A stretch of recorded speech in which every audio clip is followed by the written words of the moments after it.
the threats to the AI models and what are the AI security risks in a deployed AI model or an LLM, model basically. So risk, benefit, and also the best practices. So basically, we all know that it's very critical to secure our AI models. Not only develop the AI model and just leave it unattended or unsecure, but there are various reasons we might need to secure our AI models. What are those risks actually, and what benefits we get if with a secured AI model, along with the best practices? How should we do it? So first of all, in today's world, we see a lot of AI models already productionized. So these production AI models, which are already in production, they are a lot, they bring a lot of benefits to us. I mean, in terms of let's say automating a task, or even providing us with some predictions, or agent based automation. But however, they also pose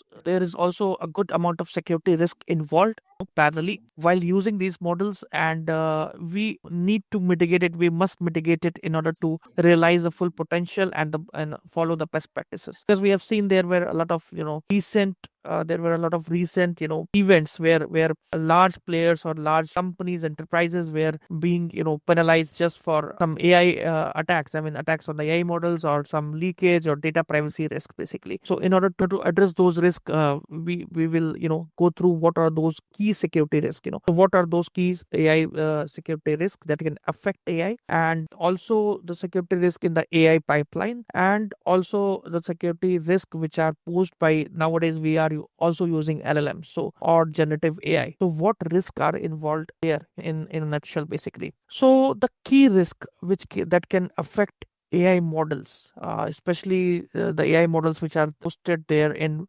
production on some containerized model, or based on like hosted on cloud, or even hosted on, like, let's say some private cloud or on-premise networks basically. So the key risk challenges these AI models face, some of them are data poisoning, adversarial model inversion, model stealing, evasion, a backdoor membership inference, and prompt injection. Let's try to understand some of them in detail. What exactly it is meant by these risks, how deep these risks are, and how we can try to mitigate them. So basically, data poisoning is a kind of security risk to the AI model that can corrupt the model learning.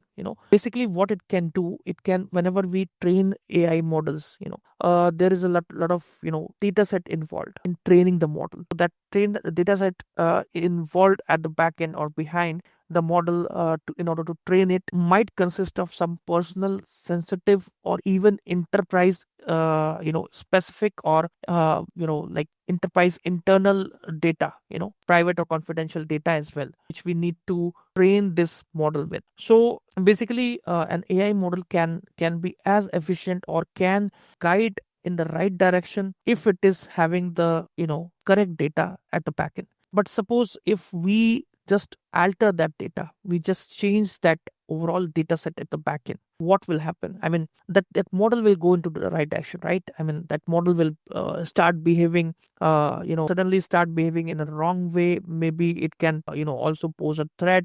For example, there could be some unlawful activities that the model can guide to. For example, how to do some let's say some how to steal a bank. If we train the model with that kind of data, or maybe some other confidential information which is tweaked in the model training data. So this is known as data poisoning. We poison the training data. That is the first kind of risk, and this can be done by sneaking into, or just getting access to the model training data. We train the model and we host it as a separate, let's say some kind of containerized application, PKL format, or some trained model basically. But still it will need access to the backend training data for as a feedback loop, or time to time it will need retraining. So that pipeline which we create with the data, with the training data, that can be compromised. I mean, the route or net based on some kind of network injection, or some kind of data SQL injection. That data can be taken over, and that can be tweaked a bit to poison it. So this was first kind of threat. Then adversarial threats we have. For example, in adversarial threat, we like the output which comes from the model might be misleading. How it is, I mean, basically, the attacker tries to get the access to the training data, what data the model is trained on, maybe some sensitive data, again maybe something which can be accessed by the attacker through the AI model itself. I mean, inputs are modified in a way that it might lead to the exposure of the training data itself. So that might create some kind of misleading output with some sensitive data or some sensitive information, from including some personal or enterprise specific information as well. Then we have another type of risk, which is model inversion. So basically, again, also a kind of extracting the training data, but in a way that it is also leaking the sensitive data from the model itself. So the difference between adversarial and model inversion is that in adversarial, through the query or through the input, the hacker is or the attacker is trying to create a misleading output by the model. It might contain some sensitive data as well, but here in the model inversion is basically actually leaking that sensitive data to overall the through the model itself.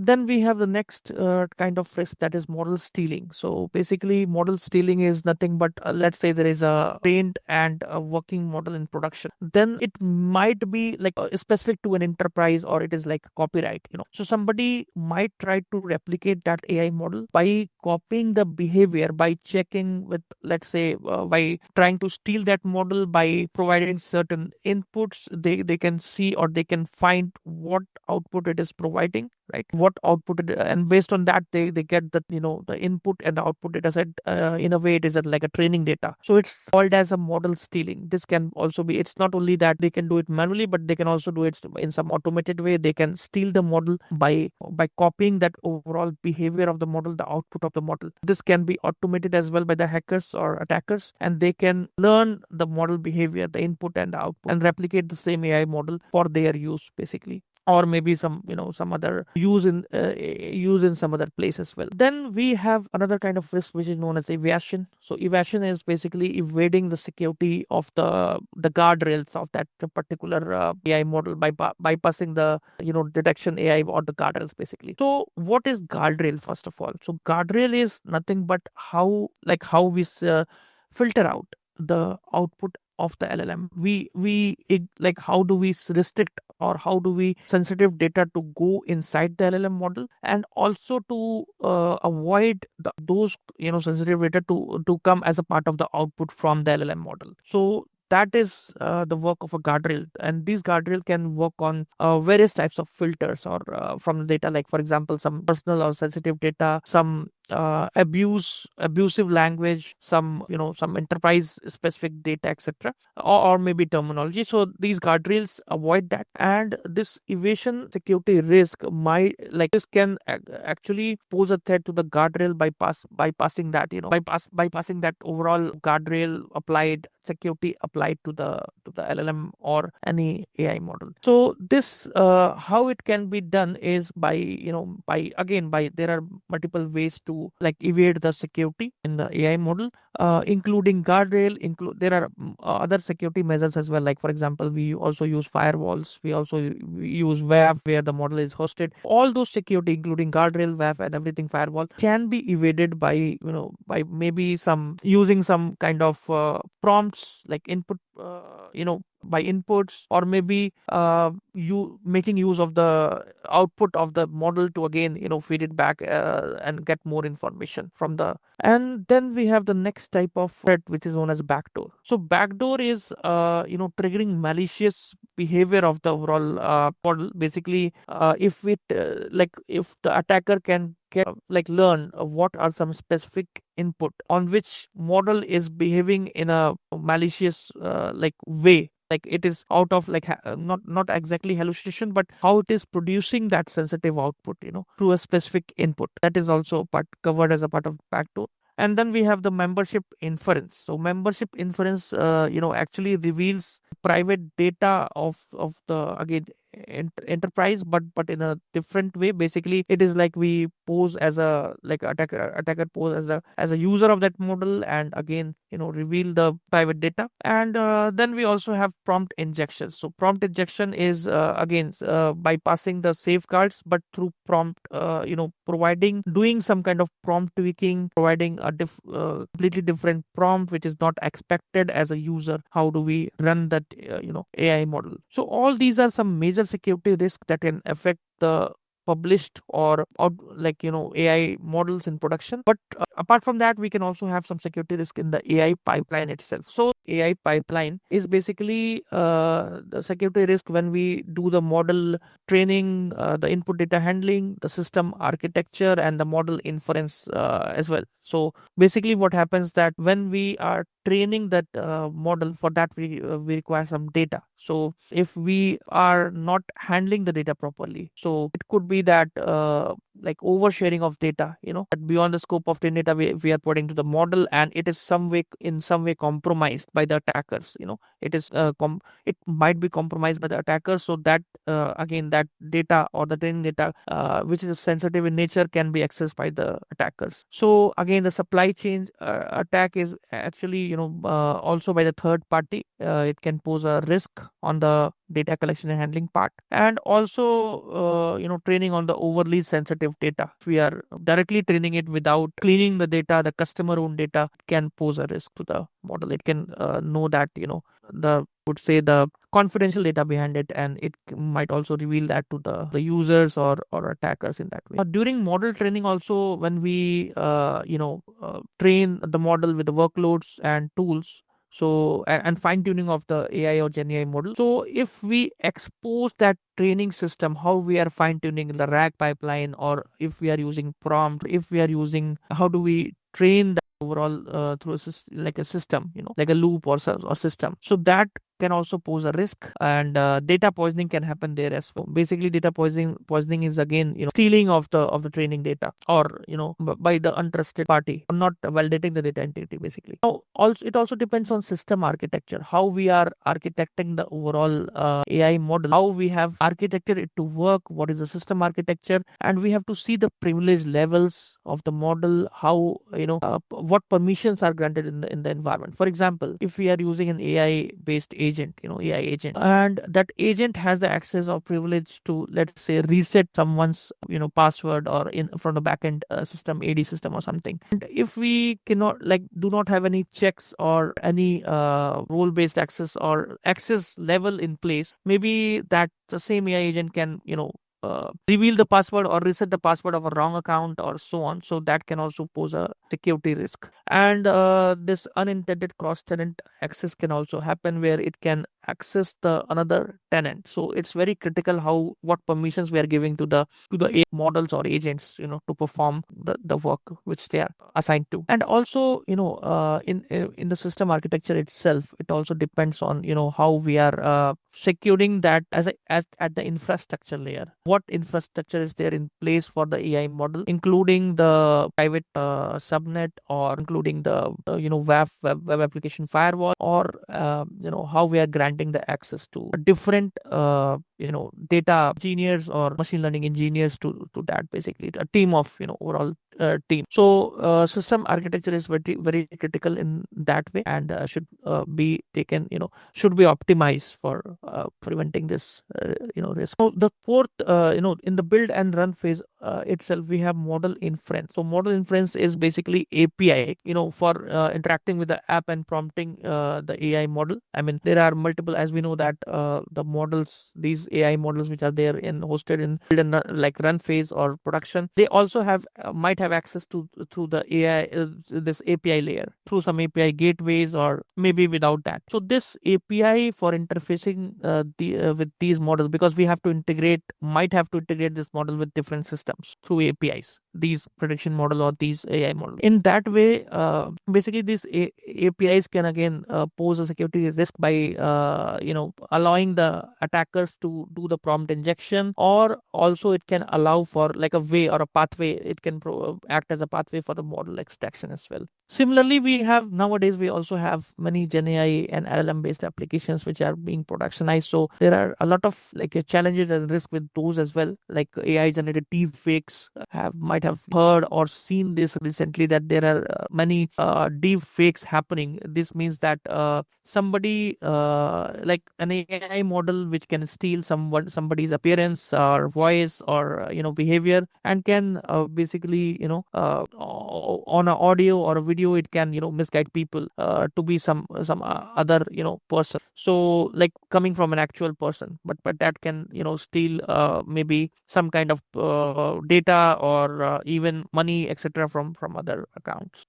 Then we already talked about the AI model poisoning, which also happens with the LM models. Model theft also we talked about. Then phishing attacks. So basically phishing attacks works like happens at the infrastructure layer, and basically these phishing attacks can be so these phishing attacks can be again done by attackers in order to get the sensitive information and data from the model. And then the training data leakage is one of them, and the data privacy concern is one of the major challenges with the LLM application, where it can either have access to sensitive information on the training data, the PI information, or it can also produce that information to some other users which are not which are not authorized to get that information. So those kind of data privacy concerns is very critical while designing the LLM system and while putting or hosting it in production environment in the build and run phase. So again, the same risk we see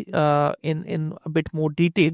How the like these are some of the major risks. I will not go very deep into it because we already discussed about it. But yeah, so basically there are also some I would say some mitigation for those risk based on the risk. For example, mainly the mitigation part, the controls part. Basically, how do we avoid it? For example, the prompt injection. In the prompt injection, if the attacker crafts input to manipulate the LLM responses, they can manipulate the output of the LLM. So to tackle that, so basically we can enforce least privilege here, I mean for the LLM model or AI models basically, and we segregate different type of content.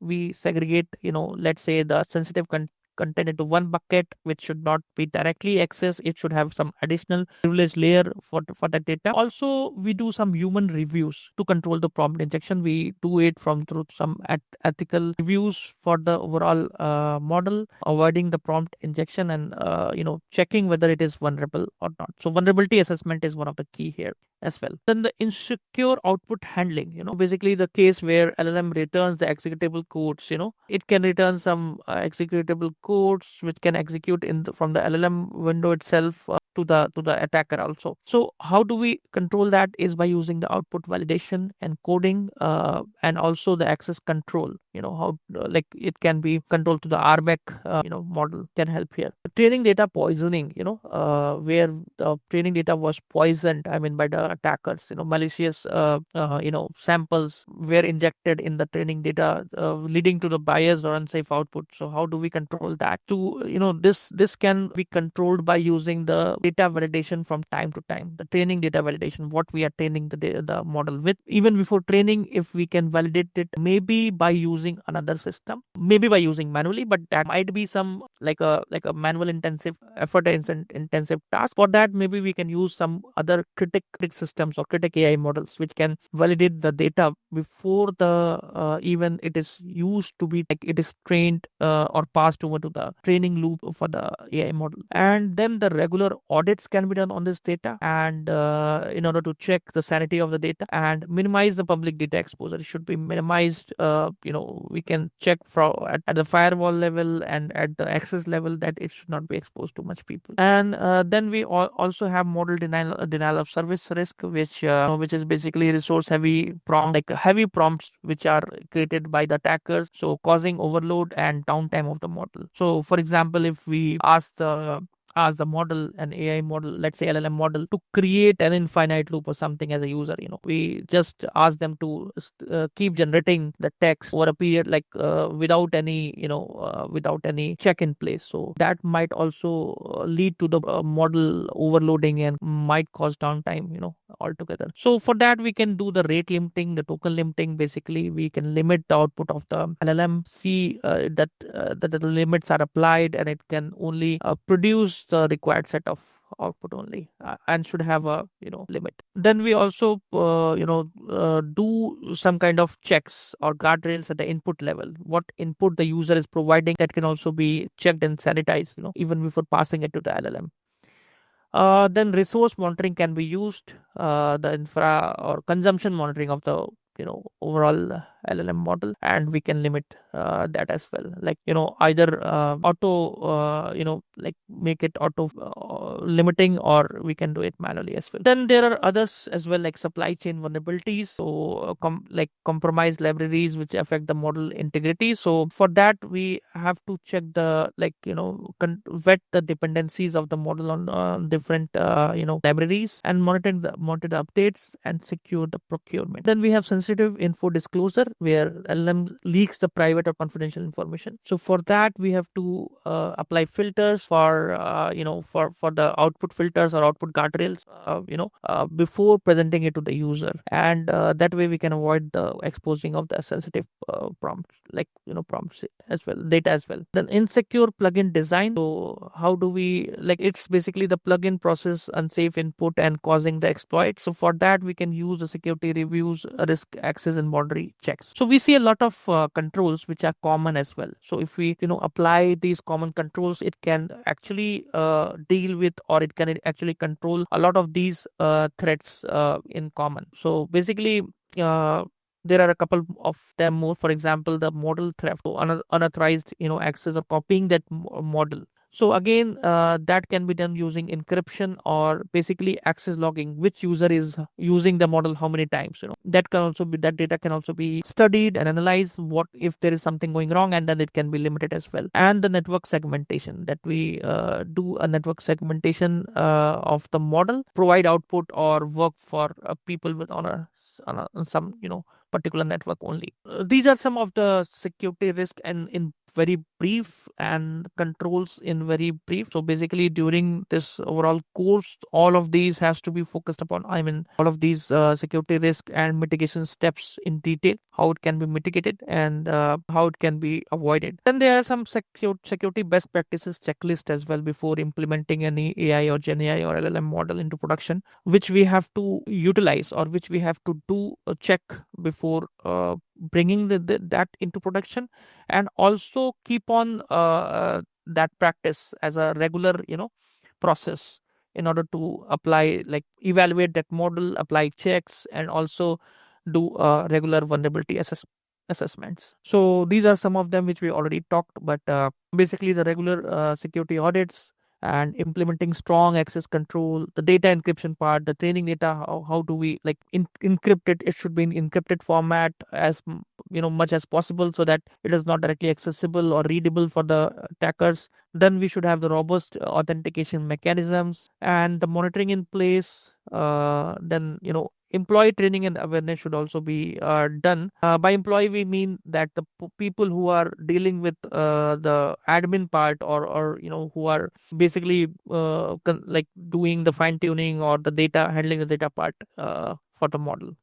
So this was in today's lecture about briefly explaining what is the AI security risk, benefit and best practices involved.